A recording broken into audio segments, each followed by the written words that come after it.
BNP যেটা আমাদের নাসিরউদ্দিন পাটোয়ারি দুদিন আগে একটা প্রোগ্রামে বলেছেন, এটা নিয়ে তারা ঠাট্টা মশকরা করছে, কিন্তু এর চেয়ে সত্য কথা তো আর নাই যে দলের গঠন প্রক্রিয়ায় হ্যাঁ মানে গণভোটের একটা ভূমিকা আছে, সেই দল আজকে কাদের বুদ্ধিতে না ক্যাম্পেইন করছে সোশ্যাল মিডিয়ায়।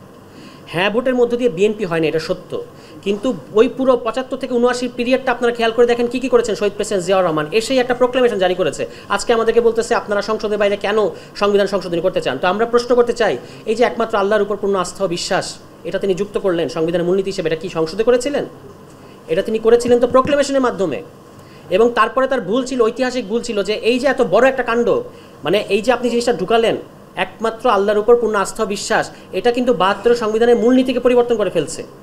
উনি আবার এই বড় জিনিসটাকে কোনো এক মাথা মোটা উকিলের পরামর্শে পঞ্চম সংশোধনীর মধ্যে ঢুকিয়ে দিয়েছেন, যে কারণে আওয়ামী লীগ এসে আউটরাইট সংশোধনীটা বাতিল করে দিয়েছে। ওনার সমস্ত পরিবর্তন আজকে বিএনপি দলের স্ট্যাটাসও কিন্তু এক অর্থে অবৈধ, কারণ 75 থেকে 79 সালের মধ্যে যা করেছেন তা আপনি পঞ্চম সংশোধনীর মধ্যে দিয়ে বৈধতা দিয়েছেন, সেই পঞ্চম সংশোধনী আজকে বাতিল। এখন বিএনপি আসলে আবারও এটাকে রিভাইভ করবে, সেটা অন্য প্রশ্ন, কিন্তু কতবার এরকম করবেন আপনি যে একবার সংশোধনীকে আপনি করবেন, আবার বাতিল করা হবে, আবার এটা করা হবে, ওটা করা হবে। এই কারণে আমরা বলেছি যে জিয়াউর রহমান সাহেব যেই দিকে যাচ্ছিলেন শেষ পর্যন্ত যান নাই, এটাই হচ্ছে বাংলাদেশের পথ। সেটা কি? সেটা হচ্ছে উনি 1978 সালের 17 এপ্রিল একটা ফরমান জারি করেছিলেন। এই যে প্রোক্লেমেশন আমরা বলতেছি, এটা বাংলা কিন্তু ফরমান। এই ফরমানের মধ্যে তিনি বলেছিলেন যে একই সাথে আগামী নির্বাচন হবে, একই সাথে গণপরিষদ নির্বাচন ও আইনসভা নির্বাচন। এই ফরমান জারি করার পরে তিনি আর 79 নির্বাচন ওদিকে যান নাই, তিনি একটা সংসদ নির্বাচন করেছেন এবং পরিণতি হাতে নাতে। তাহলে এখন আমরা বিএনপিকে প্রশ্ন করতে চাই যে আপনারা যে না ভোটে, তারা আমাদেরকে হুমকি দিচ্ছে বিএনপির অ্যাক্টিভিস্টরা, যে আমরা যদি না ভোটে ক্যাম্পেইন করি তাহলে তো গণভোটে না হেরে যাবে।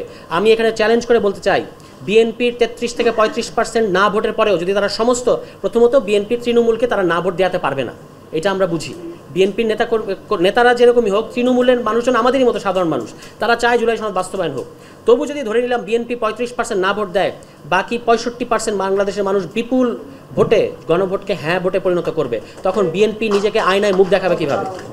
সুতরাং আমি মনে করি যে বিএনপির আজকে যারা পরামর্শক, বিএনপির আজকে যারা অ্যাক্টিভিস্ট, বিএনপির আজকে যারা বুদ্ধিজীবী, এরা প্রকৃত জাতীয়তাবাদী না, এবং এরা বিএনপির ঘরের শত্রু বিভীষণ, তারা বিএনপির জন্য আত্মঘাতী রাজনীতি করছে। আমি এই সবার মধ্য দিয়ে বিএনপির যারা শীর্ষ পর্যায়ের নেতৃত্ব আছে তাদেরকে আমি আহ্বান জানাতে চাই, এই বুদ্ধিজীবীদের এবং এই যে যারা পুরনো আওয়ামী সেকুলার বাকশালী যে ন্যারেটিভ এবং মতাদর্শ বাংলাদেশে আবার চাপিয়ে দিতে চাচ্ছে, আপনারা তাদের খপ্পরে পড়েছেন, এখান থেকে আপনাদেরকে বের হতে হবে।